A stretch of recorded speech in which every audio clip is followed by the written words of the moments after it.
Welcome into the DNVR Avalanche podcast presented by DraftKings Sportsbook. Use code DNVR when you sign up for a new account to get amazing odds boosts every single day.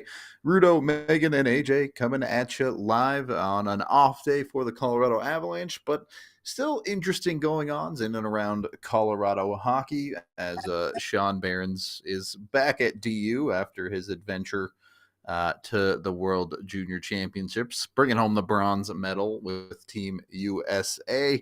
Meghan, you had a chance to talk to him and a bunch of folks down at DU today. Yes, I made a point to talk to their head coach, David Carl, but also Dallas Ferguson. He runs the power play at DU. Obviously, Sean Behrens is a big part of quarterbacking their top power play. And he's also worked with Behrens a lot on the details of his footwork and skating. And so that was a really important person to talk to and just touch base with. And there's so many connections between the Avs organization and DU hockey. Dallas Ferguson played and coached with Wade Klippenstein, the director of amateur scouting for the Avs. And so I also just wanted to touch base with him because Behrens was scouted and committed to DU when he was in ninth grade. They've been very familiar with him for a long time. So I wanted to learn a little bit more about if they had conversations around, Behrens' draft year and learning a little bit more about him. And it did sound like Wade Klippenstein talked to Ferguson, and Tavis McMillan also has that same connection. So a lot of different people, a lot of different connections, but big guy, man of the hour, was talking with Sean Behrens and catching up with him. There's no shame in winning a medal on an international stage. I know it was probably defeating to experience the loss of the Canada game and then go into that Sweden game, but he still walks away with a medal and a bright light on him now at the international level, the collegiate level. A lot more attention is being paid his way. Certainly an adventure to get that bronze medal either. It's not like they went into the bronze medal game and just walked their way to it. That's sweet. What, it ended up being 7-6, I think, at the end of the Eight game. 7. 8-7. Okay. Mm-hmm. Overtime. So, yeah, not it's not like it was a free roll after the loss to Canada by any stretch either. Um, I I'm curious from both of you on where your thoughts are from Sean Behrens. I know AJ led on this a little bit with his predictions piece that he released the other day, which you all should go read. But Meghan, I want to get your thoughts on where you think Sean Behrens is headed towards the end of this season as well. I personally think he will make the leap to the pros. My personal belief is that it would be the American League to start, but that is maybe what I would suggest versus what is really going to happen. Could be completely different stories, but the organization stays in contact with Behrens throughout the course of the season. He touches base with Brian Wilsey. Sometimes they go out to dinner, and Reinprecht as well. They touch base pretty frequently. So it doesn't sound like much has changed in terms of what he told me last year. He's going to evaluate things at the end of the season and hear from the Avs too. Like, that is the other part of the equation, is seeing what they feel about his next steps. But he's really focused on chasing down a national championship again this year. So can't really get him to commit to saying either way. But based on what he said last year and what he's saying now, it still looks like he's eyeing the end of this sophomore season as that possible point of launch. I would take it one step further and honestly at this point expect him to sign. Like, not just he's not going to talk about it, but look, it's good. I would say it's not a lock, but pretty darn close. So I guess my expectation would be he's in the pros. What is a realistic impact for this kid at the pro level from what we've seen at WJCs, from what we've seen at DU? Is he pushing for an NHL spot? Is he pushing to be an impact player in the AHL playoffs, or is he just getting raw pro experience? It's hard for me to answer because I even felt this way with Justin Barron last year, that I wanted him to get some looks in NHL games, but I didn't feel he was ready to be an NHL regular full time. And he had spent a little bit of time in the American League. And so similarly, I wouldn't feel comfortable recommending Sean Behrens for that, just because of the stark difference in the pace of play and the rigor of the schedule, which we've talked about in other pods. And just looking at someone like Wyatt Ahmet, who was his roommate in dev camp, he made that transition from college to pros right at the end of his season. He gets in a couple pro games. They were definitely rough for him, and that was at the American League level. These are two really different players, right? Behrens is a different pedigree of player, but for the reason of the almost shocking difference in pace in how games get played at the pro level, I think it would really benefit Behrens to get in a few American League games before we consider NHL. For what it's worth, we talked about this with Ben Myers. Like, if it's similar to Ben Myers getting in games at the end of his college season, and that is what happens with Behrens, where they evaluate how he stacks up in an NHL lineup through a few games with the intent of him going to the American League full time next year, I would endorse something like that just to experiment with how he stacks up in the NHL presently. Yeah, the Ben Myers thing was also about money.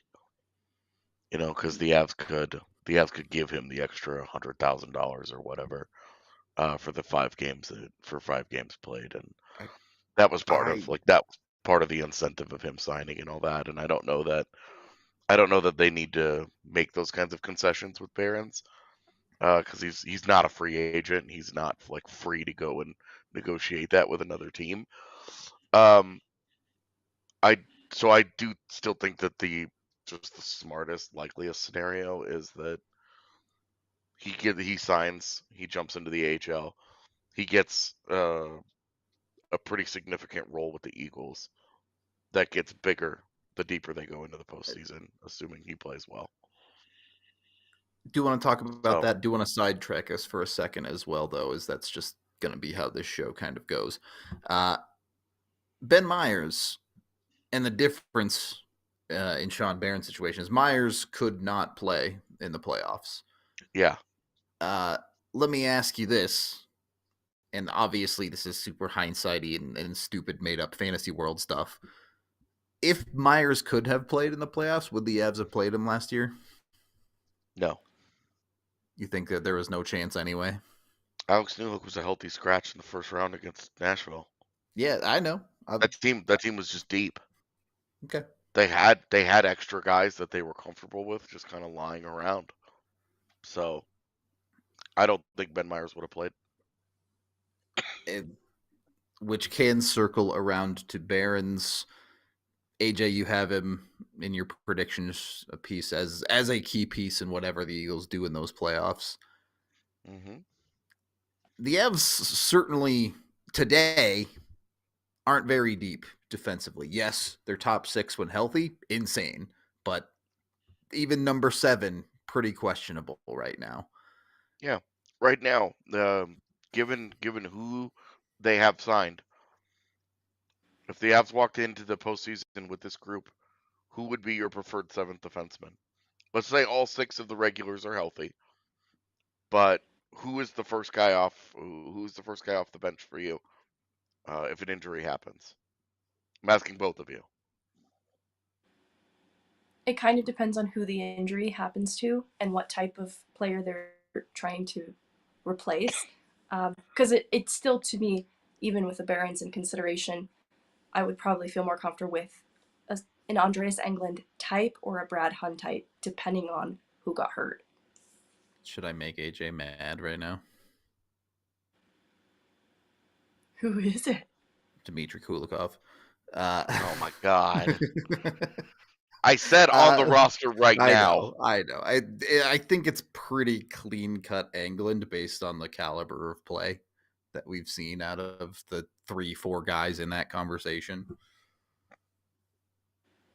I just any scenario that you're bringing in the 7th guy, you're bringing him in to play third pairing minutes, and you're just trying to survive with. And I think England is the one that has given you the steadiest play of the bunch. He's certainly not going to help you offensively, but that's not what you're asking out of a role like that. Well, we say that, right? Because I agree.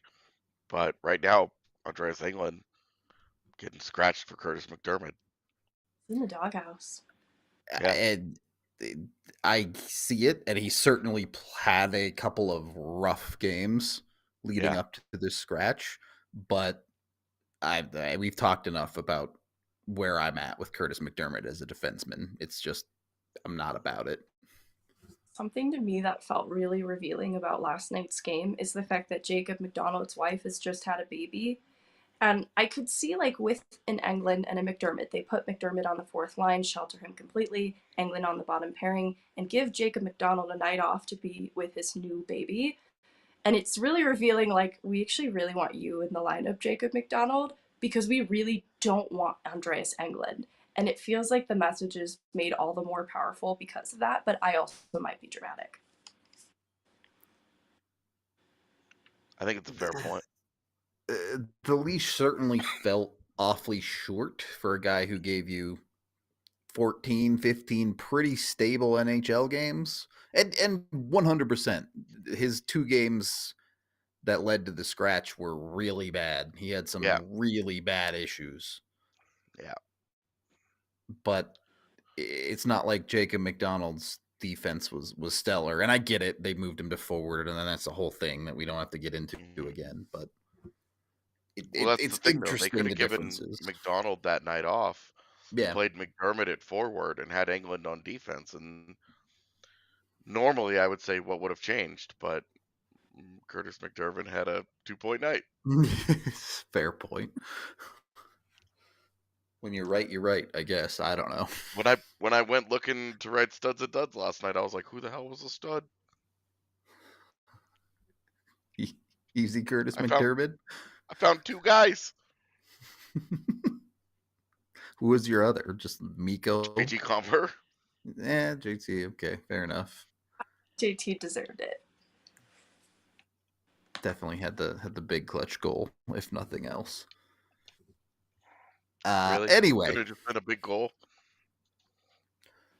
Nope. Had to be a It's clutch JT goal. Compher, so it has to be clutch. That's the rules. It's got to be qualified like that.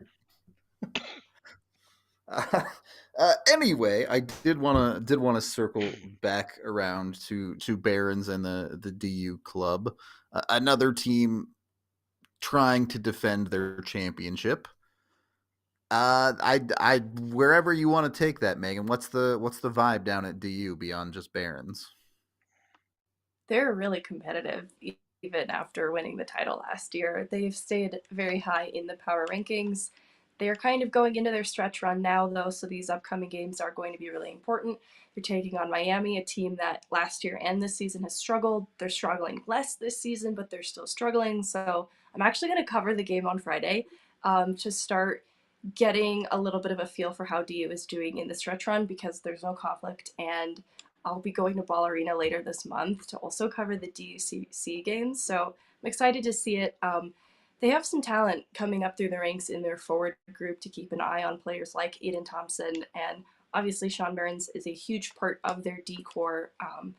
He has begun to find ways to score 5v5. You would look at his numbers and see that his offense has tapered off just a little bit, but there are parts of his game that he's figuring out different from what he succeeded at last year. We saw in the WJCs how this offensive defenseman became really reliable defensively for Team USA, and we're seeing how this player who was able to produce easily on the power play last year is finding some offense outside of it. So even though the offensive numbers are down a little bit, lots of steps forward being taken with Behrens. He wears a letter in the WJCs. I asked Dave Carl about the leadership, and he definitely sees those qualities in Behrens. And, you know, like if there was a future where he continues on at DU, that would be something that he is eyed for.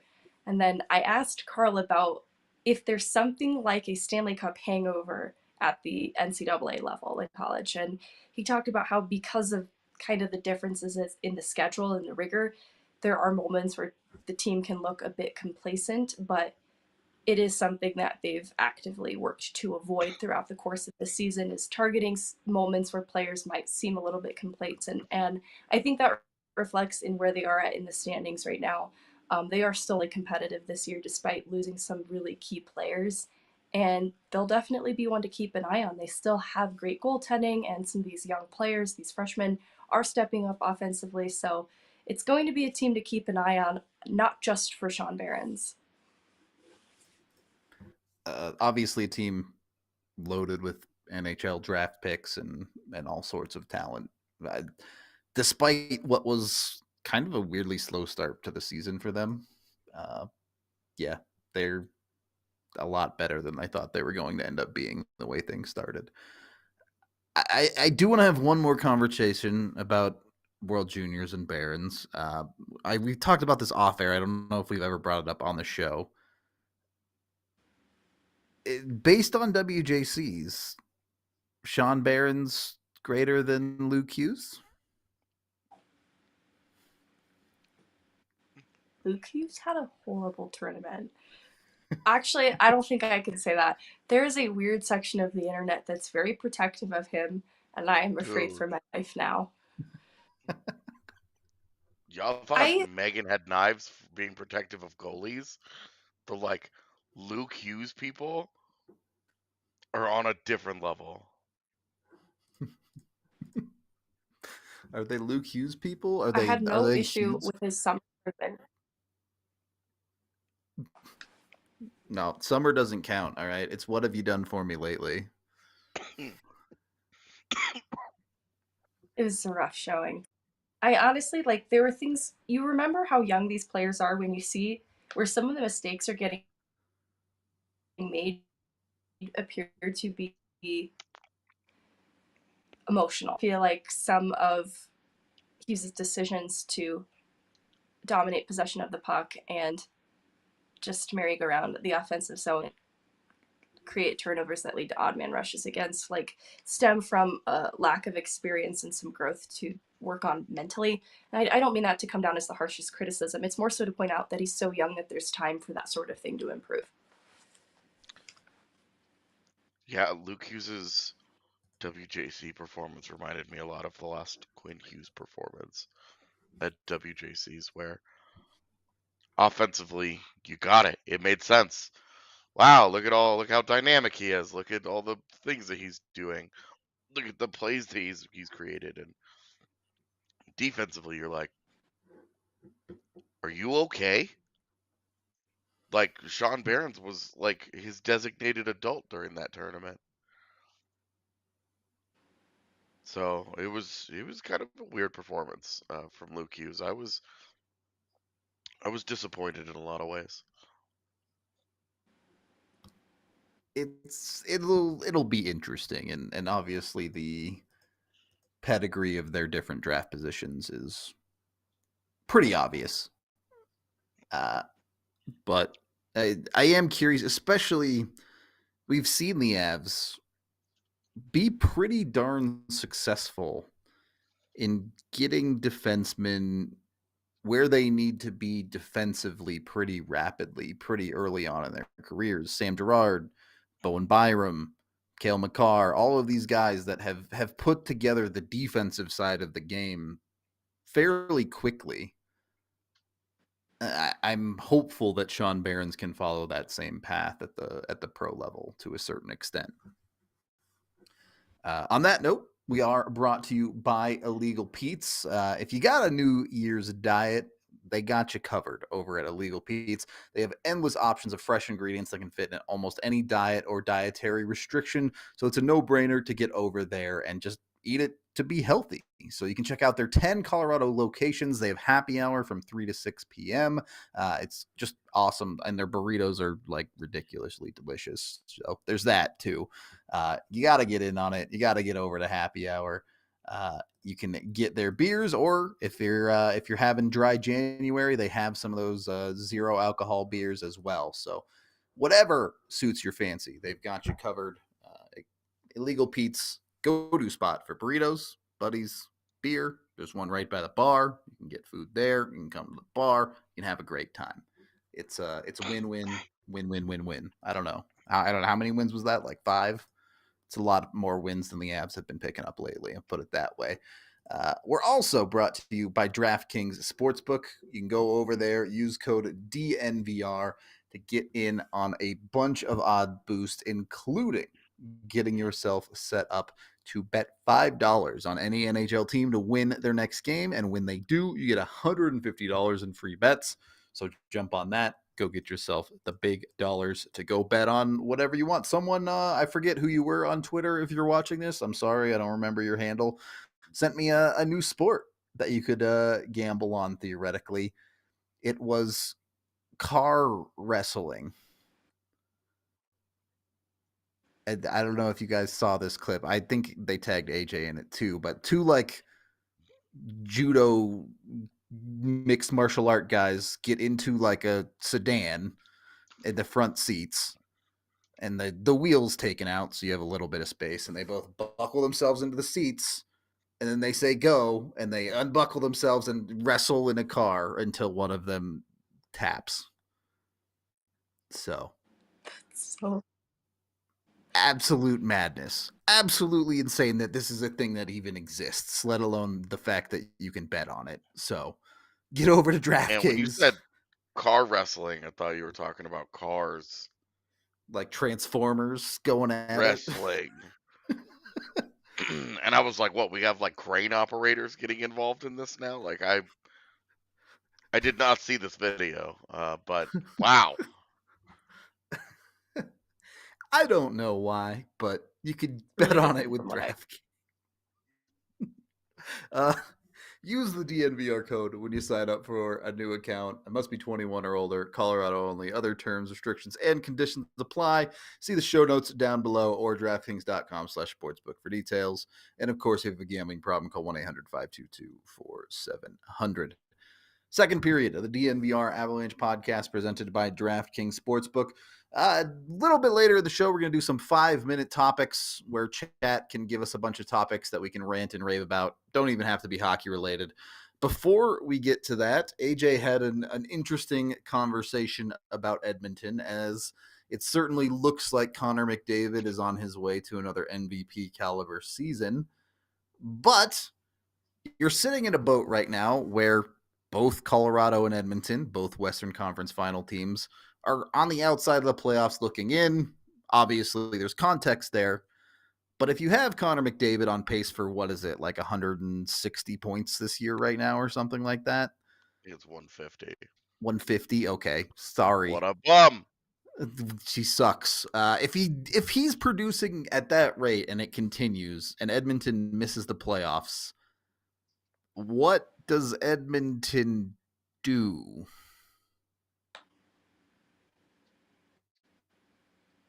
Yeah, exactly. That's silence. What do you do? Well, I think where I think the conversation is interesting is the contrast of the two. You know, the McDavid era Oilers, that was their big moment, getting swept in the conference finals by the Avs last year. They get to the conference finals, they dominate the Battle of Alberta, and then they win 0 games. And they had some, obviously, Darnell Nurse had a torn hip flexor, and Leon Draisaitl could like barely move. So, they had some issues there, but that's the high watermark of that era. They haven't consistently made the postseason. They are basically relying on Stuart Skinner being like a top 10 goaltender out of nowhere. And not really out of nowhere. Like, he's been like their top goalie prospect for a while. But also, like, very little NHL experience. They spend a lot of money on Jack Campbell. And Stuart Skinner's just like, it's my job, sorry. Is that going to continue? Or is this just a case of a guy having a good 2 months? How many times has Edmonton finally had the answer in net because a guy had a good 2 months? I mean, Mikko Koskinen literally got a 3-year deal because of that back in the day. I mean, that was like a good 2 weeks. So I think it was 16 games. Was it that long, really? Yeah.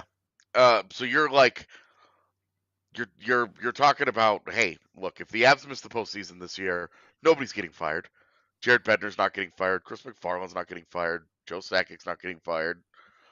None of these guys are going anywhere. There won't be major roster upheaval. There will be a certain level of context about how Colorado's injuries derailed them as the year went on, that they just never got healthy. With Edmonton, yeah, you've got the Evander Kane freak injury hurts them. But that's about it. And so, I mean, you have to fire Ken Holland. But what is a new GM going to do differently now that he has a maxed out cap team, very little flexibility, and you're not talking about high draft picks. You're talking about, you know, wherever they finish, they're probably going to be in that middle of the first round range. They miss the postseason. It's not like they're going to be a bottom 5 team, and their chances of winning the lotto and moving up the maximum 10 spots would be minuscule, like in the 1% range. Yeah. So they're in trouble. Like they're in such a different position from the Avs, because the Avs are like, well, half of our guys are hurt. We've got a huge problem, and that we just can't ice our roster. Edmonton's problem is they've iced the roster, and it's not very good. I know we've had this conversation before, and I know the reality of it is it's virtually impossible. But is at what point, and I'm talking over the course of the next couple of years here, does Edmonton have to start considering moving Connor McDavid? What return do you get? Let's just assume Connor McDavid was a pending UFA this season. Sure. Just whatever. What the hell do you trade for that guy? The moon? I don't know. Could a team actually muster a big enough deal for Edmonton to get value? I honestly don't know. Well, let's say he tells that he's Edmonton, gone. Yeah. I'm not signing another contract with you. I'm leaving in the off season. Move me at the deadline, like whatever. But I'm not signing another contract with this organization. So you have to trade him. Megan, is there a value answer that doesn't include a bunch of DU players? Yeah, actually, I have a really good trade proposal. No. You're right. It would have to either come down to McDavid seeking this out himself, and you know that whatever Edmonton gets in return is just probably not going to come close to equitable. Even still, it also would be something like Edmonton feeling to go full Chicago Blackhawks and clear house. But this would probably be the most nuclear I've ever seen that type of clear house ever happen, if that did. I can't really imagine it, but it feels like it's also a source of so many of their problems, that their identity is rooted so firmly around Connor McDavid and Leon Draisaitl that I don't know that they have much of an identity outside of him, that they need to think of ways of how to have an identity without Connor McDavid, even if it's not literally without him. Yeah, it's just so hard to put together a team identity like that. And I don't know anything about the Oilers locker room. I'm not going to pretend to know anything about the Oilers locker room. But at what point does a relationship like that become untenable? I have no idea. Well, and I mean, at what point do you start wondering if Connor McDavid is the guy that should be wearing a C? Yeah, a fair point. You know, this is a question I've asked for years, because to me, when I watch the Oilers, and when I've watched the Oilers over the years, it just feels like Connor McDavid wants to play hockey. You know, he's an unbelievably talented player. I didn't get to see Gretzky very much when I was younger, and I only got to see him at the end of his career. And I've got to enjoy all of Sidney Crosby's career. But I mean, Connor McDavid is one of the one or two most talented players I've ever gotten to watch in my life. You know, he's unbelievable, but that doesn't mean that he should be the leader. It doesn't mean that he should wear the C. We talk all the time about Nathan McKinnon. Nathan McKinnon not wearing the C, and how we think that's a good thing. You know, yeah, he's got an A on his chest, and that's fine. But you know, how different is Colorado's locker room if Nathan McKinnon is the buck stops here guy? You know, it's just we don't know what that looks like, but we certainly know what it looks like when he's not, and when he has a guy like a Gabe Landeskog to kind of be the leader, to be the emotional center point. How much would it help both McDavid and Draisaitl if they had a guy that was interested in that? Because neither one of them has ever seemed interested in that job. They've never seemed, I think they take it seriously and they try, but you're either meant to be in a leadership position or you're miscast. And that's just the nature of leadership. And I just don't know that they've got the right answer there. It's interesting looking at the recent history of champions and who wears the C on those teams. Obviously, you have those Pittsburgh teams where it's Sidney Crosby, who's been the guy there forever and is their best player and yada yada yada yada. But then you have this Tampa Bay team where once upon a time Steven Stamkos was their best player, but captaining their back-to-back cups, he was not the best player on those teams. Yeah. So I do think it is an interesting conversation about who exactly fits the role of a captain on any given team, and it's not always the person you might necessarily think. Now, and they may not just have a better option. Like Connor McDavid might be the guy best suited for the job in the organization. If that's the case, then that's the case. But we've been spoiled in Colorado. Okay, we walked out of the Joe Sakic era, took a hop, skip, and a jump through some other some Avs greats, and landed on Gabe Landeskog. Yeah, Colorado's history with captains has been obscene. The forgotten Avs captains are just like two all-time Avalanche players ever, and then you end up with Landy, who's already another all-time Avs captain. Yeah, like Gabe Landeskog, whose number will be retired, and when he goes into the rafters, it'll have the C on its chest. Like in Colorado, this has been an interesting thing because we haven't had this problem. There's been a clear-cut captain. There's been an adult. There's been that adult that you wanted in the room that you respected.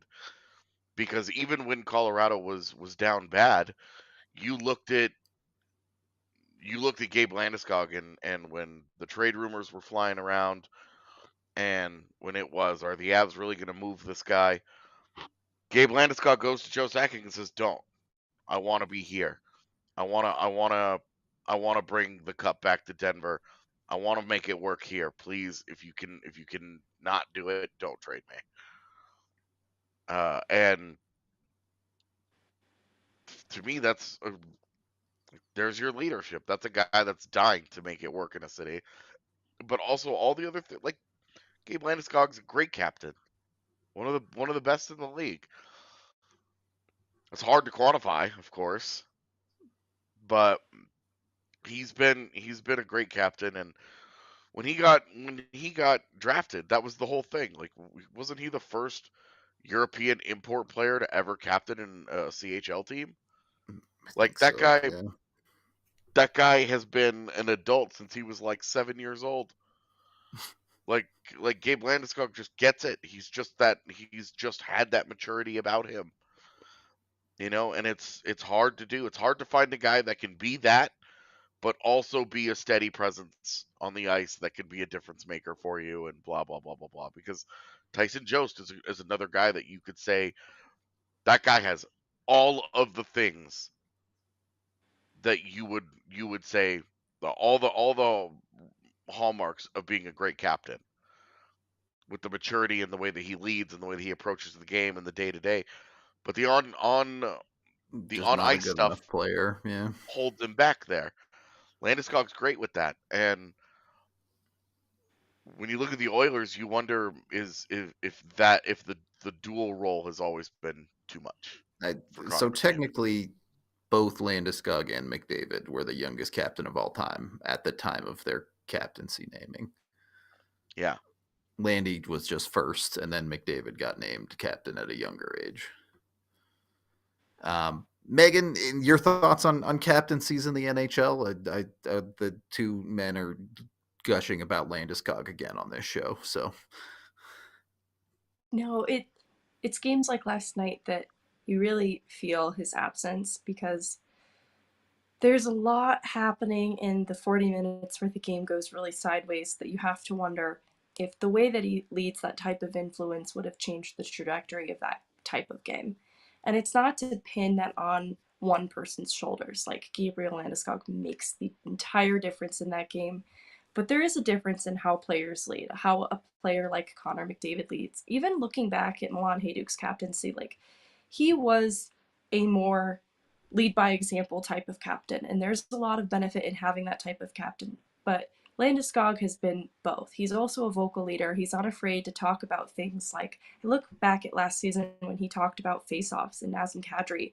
It was brave of him to talk about that, knowing that it was probably going to face some kind of consequence, whether it just be backlash or otherwise.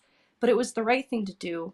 And I think that's what earns trust and why players are willing to lay it all down and put it all on the line when they have a person like that at the helm. That it's not to be understated, especially when his on ice performance also adds a stabilizing force to the lineup. And that's where I think Connor McDavid is like a Nathan MacKinnon would be as a captain. He leads by example. He's really talented. He elevates the players around him. But I don't know vocally if he has the same hold over the locker room the way that Gabriel Landeskog does. Players don't want to disappoint Gabriel Landeskog. I don't know if players feel the same way in Edmonton about disappointing Connor McDavid.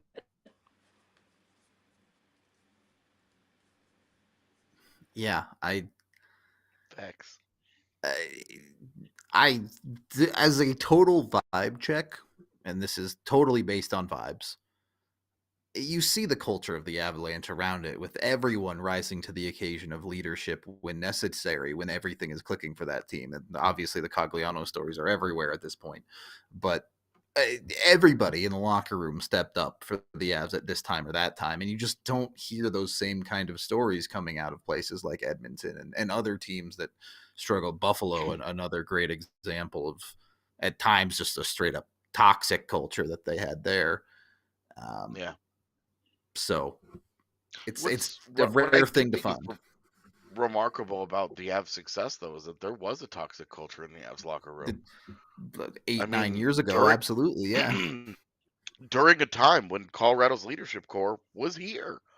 Yeah. It didn't take an overhaul. It was Eric Johnson. It was Gabe Landeskog. It was Nathan MacKinnon. Like, some of those guys, Landeskog was around when Jean Sebastian Jaguar is talking about going to Vegas and stuff. And Kyle Quincy gets moved at the deadline and says, "Oh, there's a lot of guys in that room with their bags packed." Matt Duchene, lifelong Avalanche fan, is like, "Please get me out of here." Like, there was a culture problem, and then those guys left, and then the guys that stayed built a new one, which is, I would venture a guess to say, pretty rare. That when you're talking about overhauling culture, it's usually not guys who have gone through a bad one making a good Yeah. one. It's kind of wild to watch, to be honest. Internal growth is the best, I guess. Chat, we are going to do a segment here where we take a topic from you and talk about it, rant about it, ideally for 5 minutes. So start putting topics in chat that you want to see us rant about for 5 minutes of time. Doesn't have to be hockey related. It can be literally anything you want. And while Doesn't you have to guys be are, rant related either. For the yeah, it's record, we true. can just have a It could be conversation. anything. It could be any topic. It doesn't have to be rant related, but some of them will get ranty. That's just the reality. While we wait for you all to get those topics in, we are brought to you by the amazing people over at Game Time. You can get your tickets today through the link down in the description of this video. Just go down to the link, click on it. Over 15 million people have used the Game Time app, where you can get up to 60% off face value price for tickets. So you can get great deals, whether it's going to the Avs, the Nuggets, or any other sport, not just in Colorado, but around the country. They're the best way to get in. check them out. They will show you the seats available. They will show you what the views look like, all of the good stuff. They have you covered. And if you use that link in the description to go to Game Time, it helps us out a little bit too. So be sure you click on it and go through it that way. Helps us, helps you get a good deal on tickets. Everybody wins. And we're also brought to you by the wonderful people over at Breckenridge Brewery. You can go to breckbrew.com to get more info on them. They have amazing merch. They have amazing beer. They do it all. They're just the best all the way around. And we can announce it now, right? The Mile High City Golden Ale is a thing that exists. I'm not the best person to tell you about it because this is the Nuggets thing to go in on. So Yeah, go hit the up the retro Nuggets. party is on Friday night this week. Yeah, exactly. They got their whole retro thing. They just dropped their new retro shirt. The Nuggets vibes are the opposite of Avs vibes right now. So if you want good vibes in Colorado sports, Nuggets stuff is the way to go with a little bit of Breck Brew in your hands. Third period of the DNVR Avalanche podcast presented by DraftKings Sportsbook. Here, can we get 5 minutes on the clock so I can pick one of these topics? I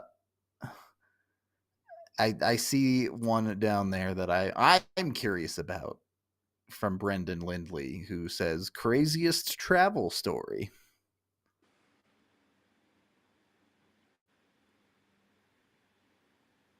Boy.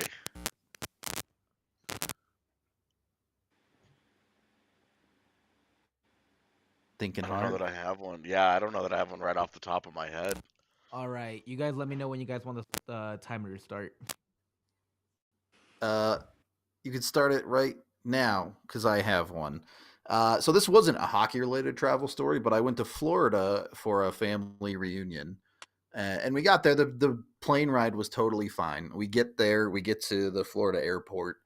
And there isn't a single car place that has cars available for rental. Now, we had checked out a car before we got there.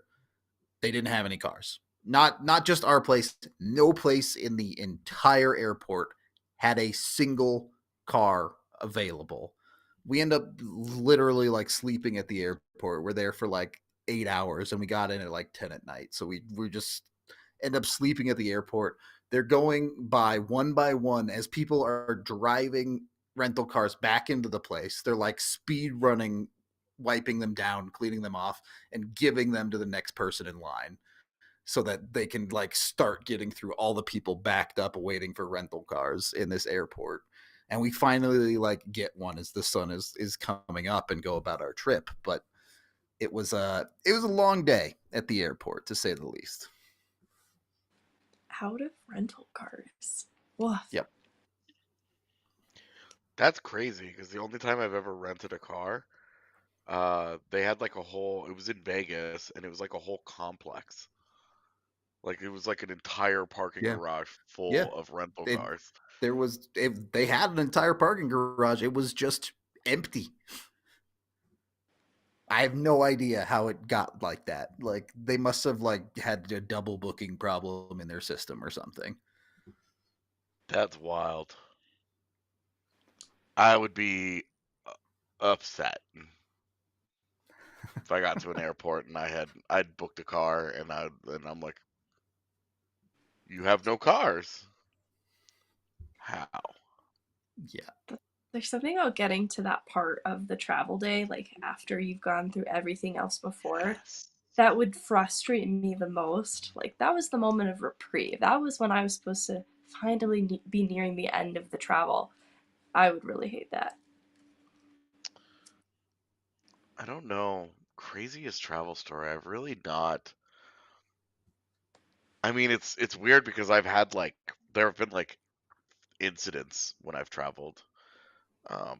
Like I went to Vegas for the Abs Prospect tournament when it was held there a few years ago, and on the way home, um,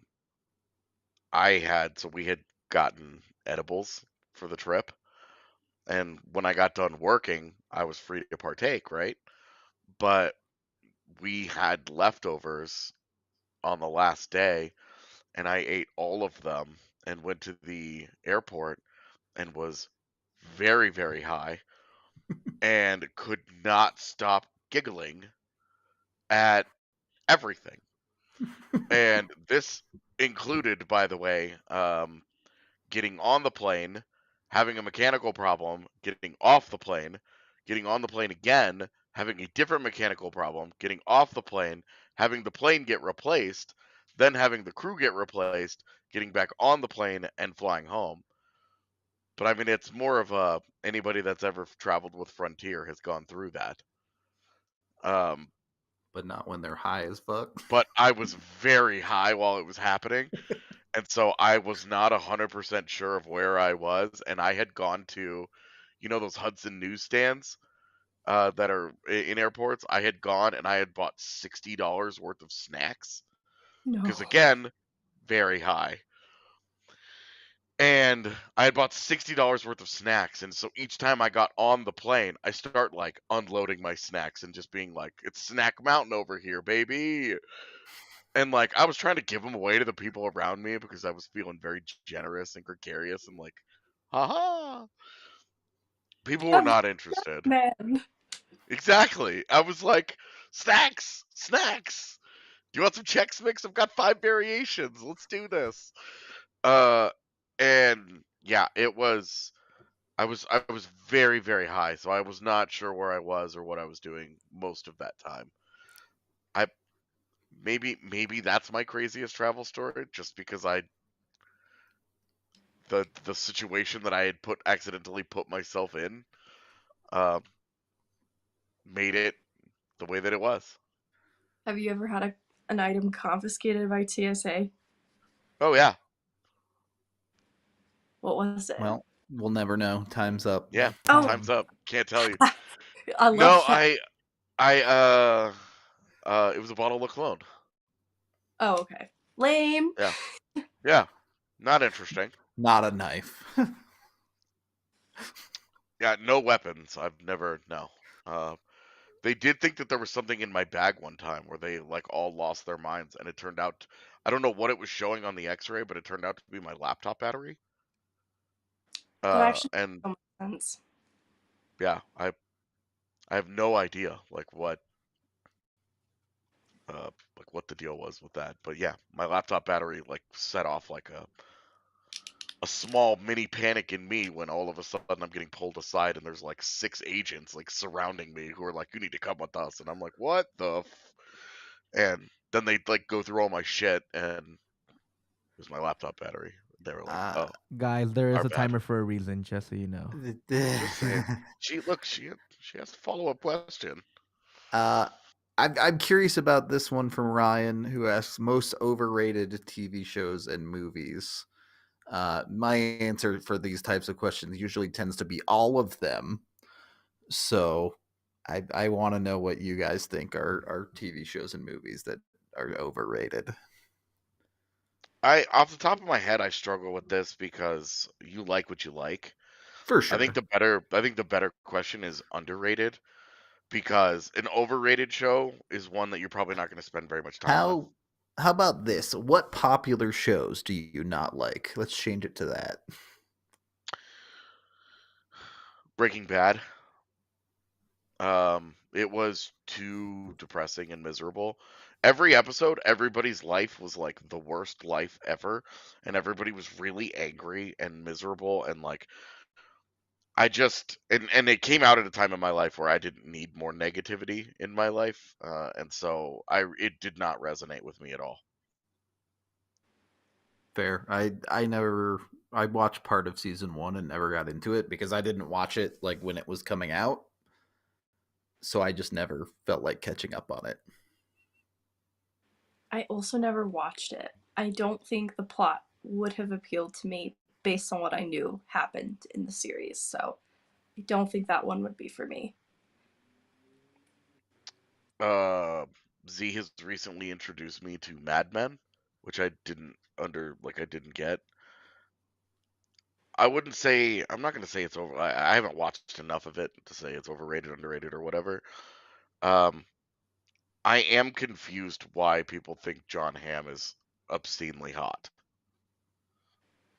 Because this is like a thing that I see on the internet,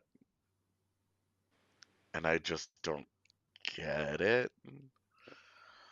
Like, I just don't think Don Yeah. Draper is like that cool of a character that I'm like, I don't want to be Don Draper, but whatever. He also had a really horrific hazing incident in college that I've never been able to find him attractive. It was.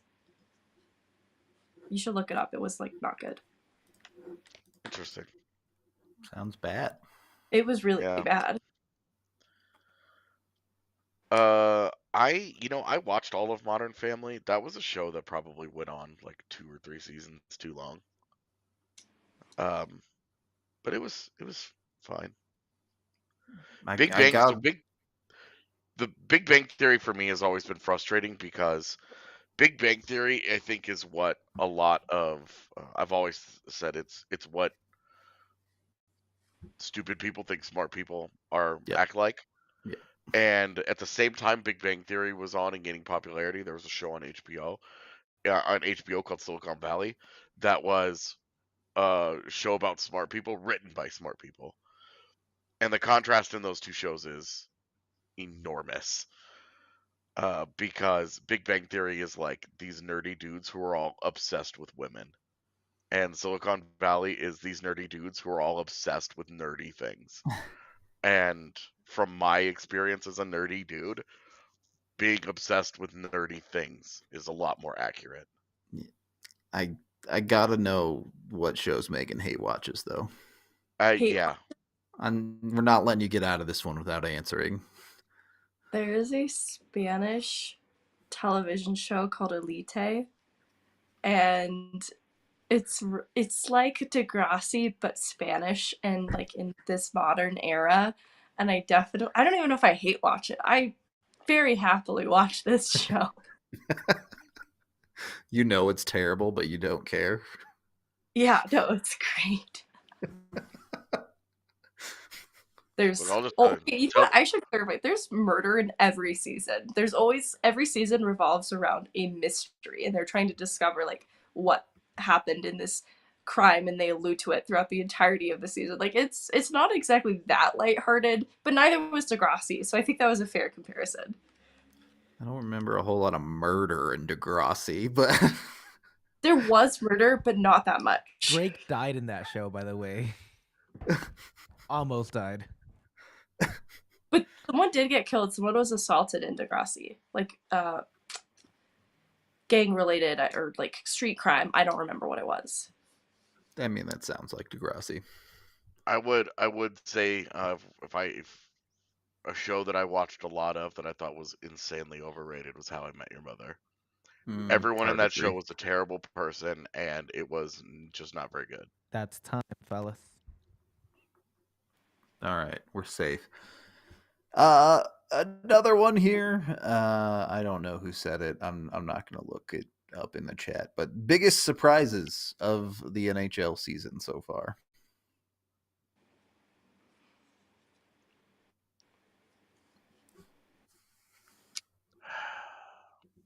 The Avs. Oh, that's a sad one. Honestly, fair. I mean, just the way that the injuries have held them back from ever getting their footing. It was one thing when it was like Gabe Landeskog is out until February or whatever. Okay. But all the other shit that's happened, come on. Yeah, I think Tage Thompson's ascent is a really good answer too.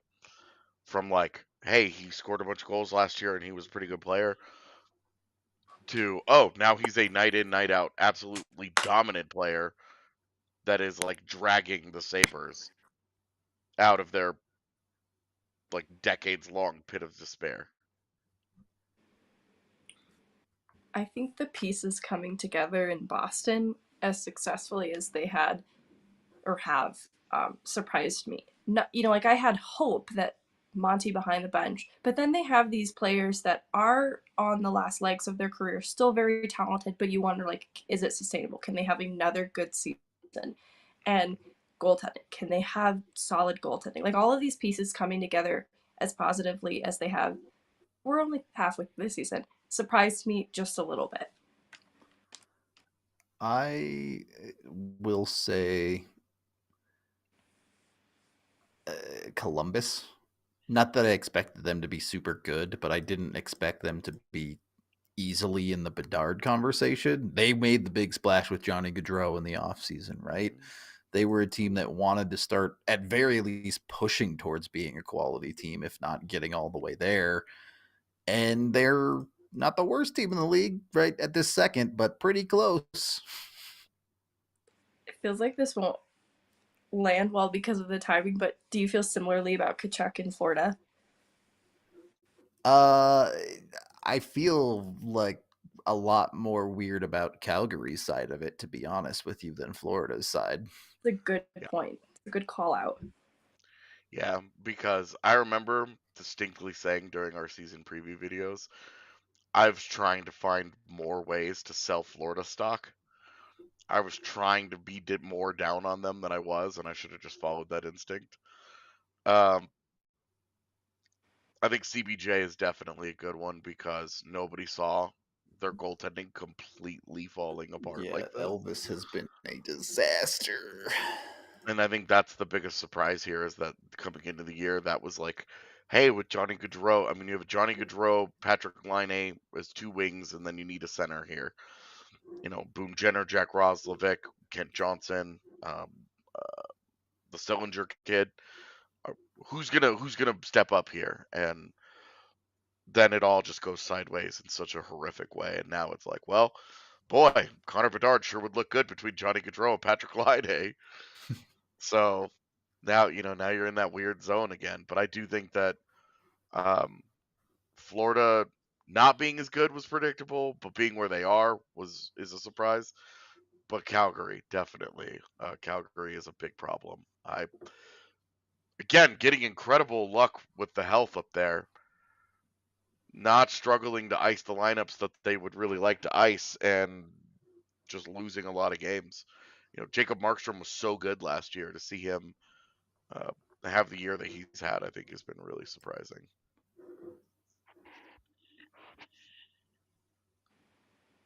Yeah, it's still early enough that like some more weird stuff is going to continue to happen. Totally. But I think all of those are reasonable answers for the first roughly half of the season for surprises. Yeah, I saw somebody mention Seattle and Dallas, and I guess I just won't agree because in our preview series, I was really high on both and for different reasons. I do think that Seattle has the kind of shooting percentage luck that you don't think is going to continue long term. If Seattle is in this spot at the end of the season, then I'd be a little surprised. Winnipeg, the culture the culture flipped so quickly. Again, the culture seemed to get turned over overnight without any major personnel changes in the room. That's not super common. I think that's one of the bigger surprises too. There you go. Do we have any super chats? Yeah. I don't know. I know we're like adjusting stuff on the back end, so everything's weird today. No super chats. All right, cool. Perfect. Do we want to do one more topic, or are we getting out of here? Let's do another one. All right, chat. Give us more topics, and I will pick the most insane one. I want to play the game where we kick off the topic by one word answer. Then we can elaborate more. But I want to hear like our gut reaction to whatever the next topic is. We're doing that on whatever this topic that comes in is then. If it's a name, it could be a first and last name kind of thing. I don't know anything about knives, so we don't need 50 or a minute. I don't know. I was going to say 50 seconds. It's machete. Moving on. Need 1 second for that one. I come from a long line of women who carry machetes. Now, Machete, the movie, was that any good? I have never seen it. I don't think I've ever watched it all the way through either, to be honest with you. I don't like Danny Trejo seems like a great guy, but I don't understand the appeal of him as like a superstar actor. He's not. He's the same character. Yeah.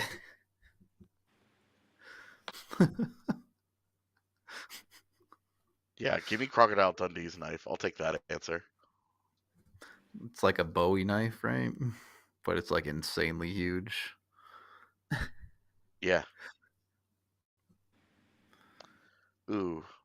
Best N64 game. Superman 64, easily. Wow. Okay, go home. Get out of here. Home. Leave this stream and never return. Look, the real ones know. Okay, Superman 64 was groundbreaking. That's why it cost $80. Something was breaking, that's for sure. Yeah. I don't know. I don't think we can talk about any of these for 5 minutes. No, you're right. These are quick answers. What's your favorite N64 game, Rudo? Zelda Ocarina of Time by like a lot.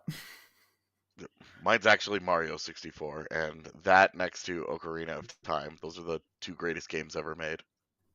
Mine is Super Smash Brothers if I get to play Captain Falcon. Just Falcon punching people over here? I was going to say, Meghan Falcon punching people just fits so nicely. My origin story. I don't want to face a Falcon punch with a knife. I'm scared now. Yeah. No, it's not Between a knife. every knuckle.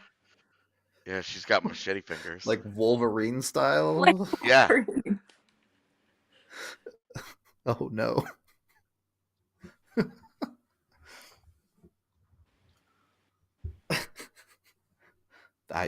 OOT is not the spiritual successor to Mario 64. They're two completely different games. Yeah, they were developed alongside each other. Yeah, at the same time.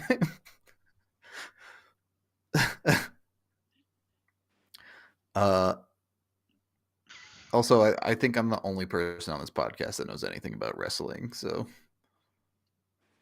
I learned a lot about car wrestling today. that's like real wrestling, sort of. The one that I actually watched, the dude choked him out with the seatbelt. It was crazy. Give me 5 seconds and see if I can find it real quick. Just show a quick clip of it. I could like send it to you. Hang on. Yeah, send it to Al's assignments. I'll just send it in the private chat. Okay. Car wrestling sounds like a game children make. Like, the floor is lava. All right, guys, we're going to wrestle, but we're going to buckle ourselves in first. And then on the count of 3, we're going to unbuckle ourselves and fight. All right, so Megan's done this before. Yeah, Megan is a master car wrestler, clearly. You guys didn't play this game growing up? That's where she learned the art of the Falcon Punch.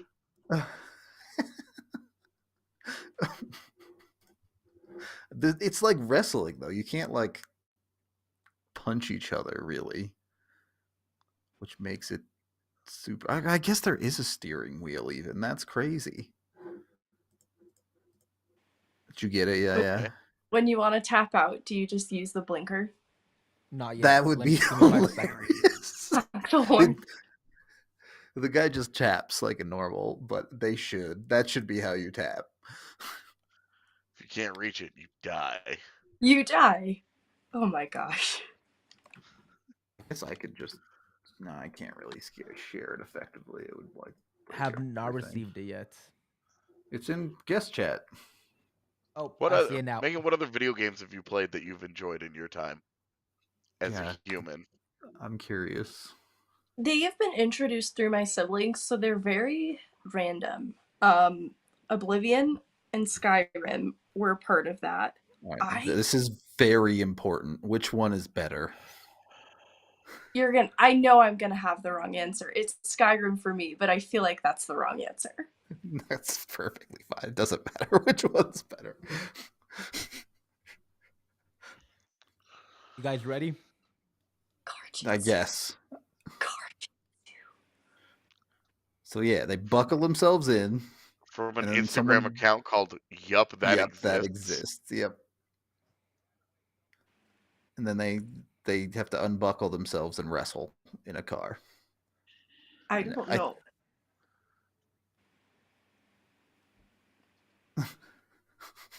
Why are they wearing I think- white? Because they're wearing like jujitsu outfits. I forget what they're called. Geese? Yeah, geese. People still have sex inside cars, dude. This is just foreplay now. Anyway, this round has ends got with that- Whoa. He just chokes him out with a seatbelt, which is crazy. I'm more Why? interested in Megan's video games, though, to be honest with you. It's such a random assortment, like, come to think of it. Because there were the N64 games like Mario Kart and Mario Party with my whole family. I'm trying to think what other ones. Yoshi, I don't remember like what the game itself was called, but where you played as Yoshi. So a lot of those games. There's some really, like, I could describe the plot of them, but I don't remember the title of them. Some really interesting games. We're siblings doing play. this. We're playing Guess the Game by a Megan plot description. Yeah, I'm like, this actually sounds like this could be kind of fun. Okay. It's obviously too in the past, so I might be remembering very weird details, but Perfect. the center character had some sort of issue with memory loss, and they would go into their dreams and they were trying to unravel some kind of mystery. Like there was Assassin's bar. Creed, the original or something. Oh no, but Assassin's Creed was one of the games played. But this one was there was a fantasy component to it. Like in the dreams, in this dream world, there were sheep and there was a lot of symbolism. I think I'm explaining it so bad. Sounds like some weird Kingdom Hearts shit, but I don't know. I mean, it sounds like Alan Wake. Oh, we played Alan Wake too. What's the name of like the? Is Alan Wake the one where you have like flashlight and lighting and it's guiding you through? Okay, Yeah. that was one we played too, but it was different from this. But honestly, knowing you know what Alan Wake is, they're probably in a very similar. Were there block puzzles? I think it's Catherine. That person's right in the chat. All right. Chad undefeated. Wow. Yeah, that's impressive. I can't believe they got that off of what I described. I don't even know that game, so got me beat. Gamers know what's up, okay? You get a bunch of gamers in a room together, we could do this for hours. You could poorly describe a lot of things and we'll figure them out. Honestly, Alan Wake was in my memory bank too, and I don't know how I was going to describe that one. Okay, so there's a lake, right? Is it Mama Yaga? No, I don't even remember. Oh, It's been okay, so long. okay.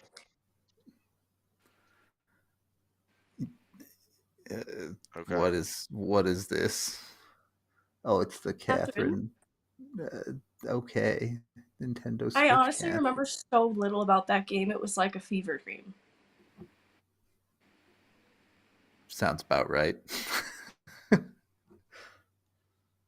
That's kind of how I feel about Alan Wake. I sat down and beat the entire game in one day and then never played it again.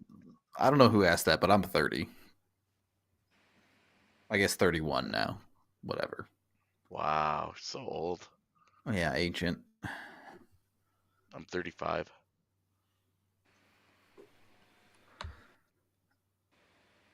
I will not be answering. Wow. No, Burger Time is. I love playing Burger Time in the arcade. You guys ever play Dance Dance Revolution? Oh Yeah. yeah, we had a I dance played a pad and lot of editions of everything. them. Yep. We played it at the arcade in our at Katy Mills Mall. We would go and like get into big groups of people. We even had Dance Dance training camp when we decided to get good at it. So we would show up. We would show up at. Don't you laugh? We would we would show up at 9 a.m. when they opened up and learned how to play that game when people weren't there, so that when people were there, we would be good at it. It's a true story. This I happened. love that so much. What is so funny over there? Unbelievable. Dance Revolution training camp? Yeah, That's we had Dance Dance training camp 9 a.m. Saturday mornings at Katy Mills Mall. Let's go. I was very cool in high school. I thought I was good at that game for a little while, but then I met people who are actually good at it. And like I was okay. I wasn't bad, but the people who are actually insanely good at that game, holy cow. Yeah. I It's a was whole not other the best level. in the friend group. David was, but I was fine at it. Like I liked it. And then we bought it, and you knew it started to get bad when we started listening to the soundtrack while we were playing other games. Oh yeah, that was when that's it was not like, good. okay, we need to tone this down.